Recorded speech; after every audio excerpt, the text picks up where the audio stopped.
91.3 WTSR Trenton. This is El Presidente here with the Chainsaw Symphony.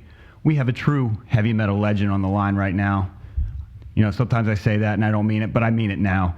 Like a lot of us, I grew up on this guy's music, from his work with Sepultura to Soulfly, and now the Cavalera Conspiracy with his little brother Igor, who just released their third album together on Napalm Records. It's called Pandemonium. Ladies and gentlemen, we're honored to have with us on the line right now Max Cavalera. How the hell are you, Max? I'm good, man. How are you?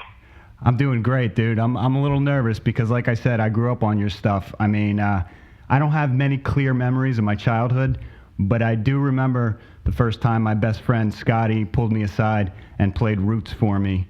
It was just like a life-changing experience, and then jamming on that song, like every band I knew, we were all covering that tune, and people were going nuts, and then just from there, the Soulfly record, and just it's been a crazy career, man. And I'm glad I was part of it. You know, I'm very excited, very honored.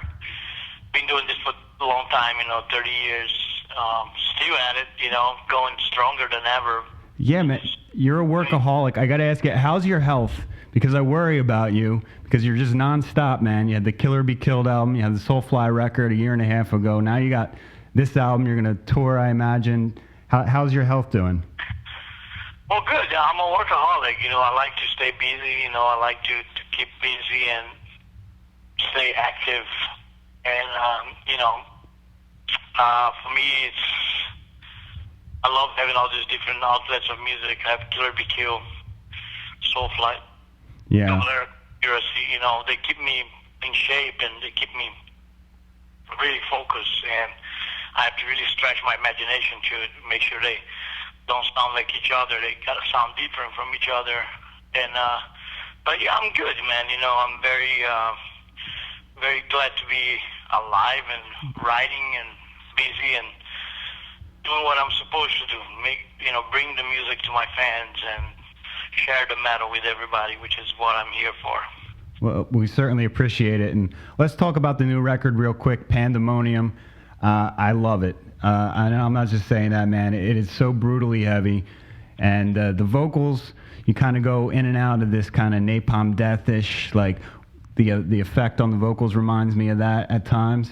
But it's just very heavy. It kind of sounds like some kind of futuristic, like horrifying, like apocalypse. It's really cool. And my favorite song just keeps changing. I got to ask you, though, the song, what is it?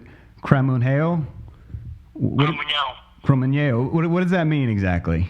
It pretty much means the devil. And it's like a folklore in Brazil. They believe people summon their devil in their backyards, and the name of the devil is Cramunhão. So okay. The translation is devil, pretty much.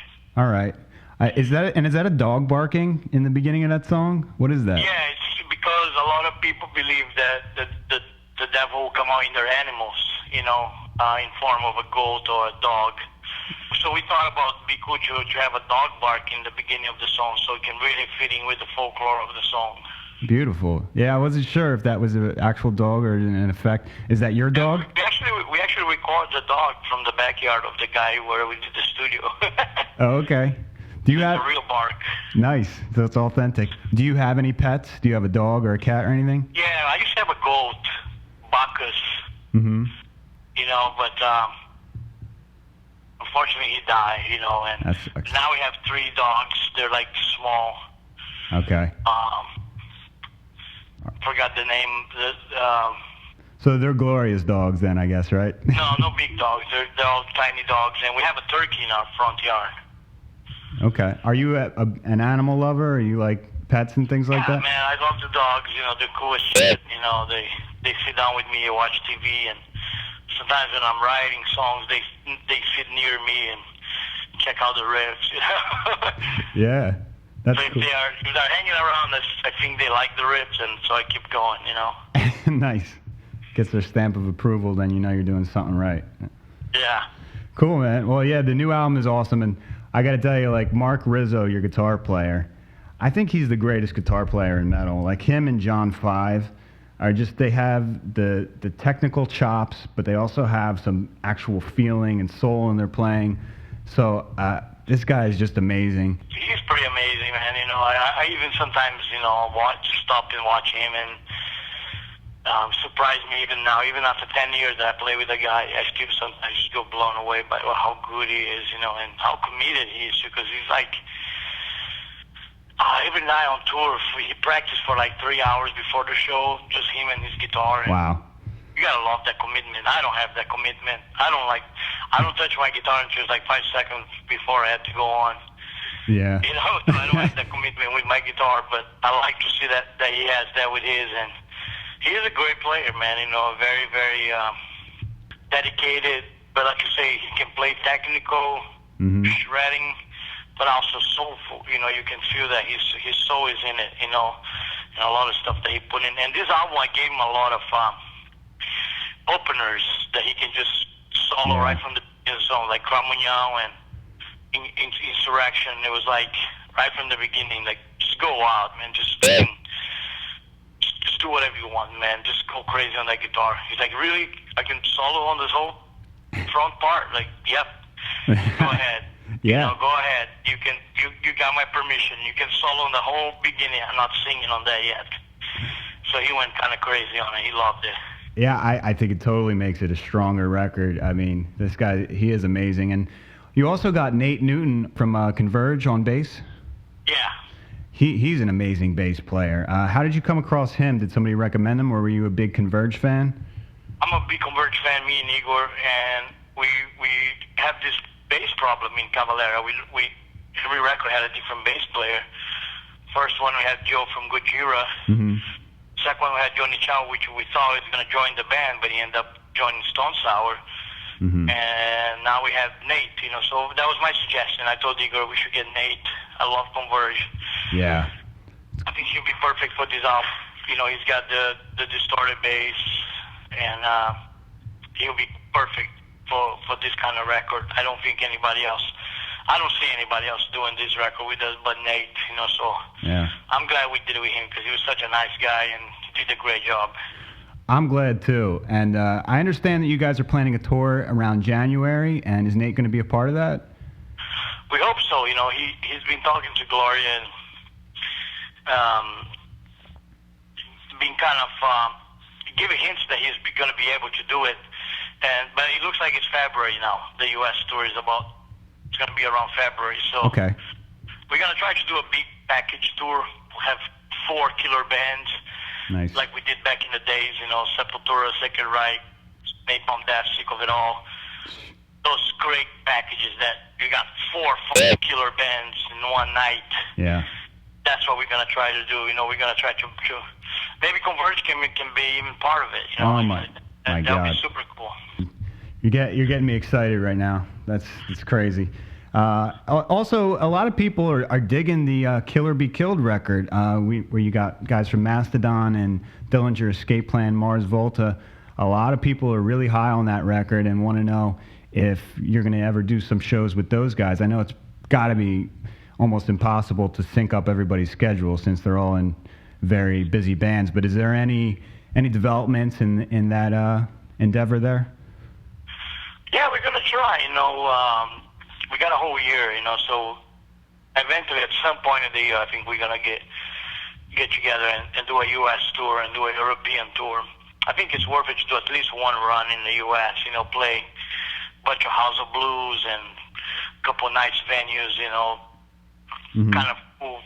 We can actually, I think, with Killer BQ play somewhat bigger venue, you know, a little bit, you know, theater type place, and it'd be really cool. Yeah.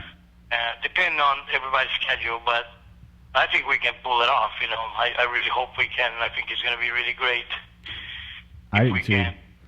Yeah, that would be amazing. You know, I just got done reading your book this week, My Bloody Roots: From Sepultura to Soulfly and Beyond. Great book. I feel like you were very honest in it, and you went through your whole career. But man, you've done so much, and one thing I wish you kind of went into a little bit more was how you met your wife Gloria. She was the manager of Sepultura early on. I just kind of wanted to know a little bit more details about kind of how that romance happened. I mean, when you first met her, was it like, okay, I could get down with that, or did it just kind of evolve slowly? And how did that happen exactly? We got along really good, and we started sneaking out behind the guys' backs because we didn't want them to know that we were together, But that didn't last too long. I got busted in Mexico. Yeah. My brother opened the door one morning in the hotel, and we were both in bed naked, so that was the end of that, Oh, you didn't put that in the book. Yeah, man, it's hard to remember everything, Yeah. But we did meet at the Halloween show with King Diamond, opening for King Diamond, and, we just become really connected, we like the same stuff, and, we have the same taste in stuff in life, we like to travel. Right. We like music. She loves managing. I love playing. Perfect. Like it's so good to work together. We get along great, and we created a big metal family that we're very proud of it, and we do all that together. So it's I think it's the perfect why our marriage worked. Yeah. Because we love the same stuff, and we do it together. So otherwise it would have never lasted this long. But it is because of that, and we've been through ups and downs, and she helped me with a lot of my drinking, my drugs, and yeah. I've been through really rough times with that shit, and she had a lot of patience with that, and helped me out a lot, and I've been clean up for 7 years. That's great. It's like that's awesome. So straight edge, and it feels good, man, too. I don't really miss it, Now, what do you do? The drinking and drugs. What do you do now when you get stressed out? Now you can't like grab a drink or something like that. What do you? How do you cope with stress? I listen to music, man. Yeah. Yeah, I go right into metal. I listen to music pretty much all day long. As anytime I have a little break of an hour, 2 hours, with my headphones on, find some new bands and listen to it. Right. I love finding, that's one of my hobbies, is finding new bands and getting in touch with them and getting contact with them, and then get them to send me some shirts. Mm-hmm. And it's so cool because a lot of them freak out that I'm reaching out to them, because they're big fans. So they trip, man. They're like, oh my God, Max calls us and wants our stuff. Yeah, I would too, man. And for me, it's really cool, man, because I really like these bands. I like to be part of this new generation, of bands, and I sang on the new Acacia Strain that just came out. Great. Coma Witch, and it's good to be part of different scenes, and it's all metal anyway, so it's all. I think that's how you've stayed so relevant, though, man, because a lot of people get stuck in their time period, you know what I mean, and they're making the same record that they made 20 years ago, but you could tell that you're an actual fan and that you're listening to the newer bands and getting into different stuff, and I think that's what's helped keep you relevant, keep the sound fresh, and I try, it's one of the things I try to do, and even the records like Killer BQ and Pandemonium were influenced by a lot of the new stuff I listen to. Killer BQ is a little bit more melodic, and I do listen to some melodic stuff like Kalisa, Black Pyramid, some different, more wild, Mastodon, and then Pandemonium is strictly brutal, so I was just listening to a lot of grindcore, man, a lot of Big Destroyer, a lot of Nails, a lot of Deep, a lot of great grindcore that's out there, and that I fucking love it. Yeah, it's awesome, man. It's really cool.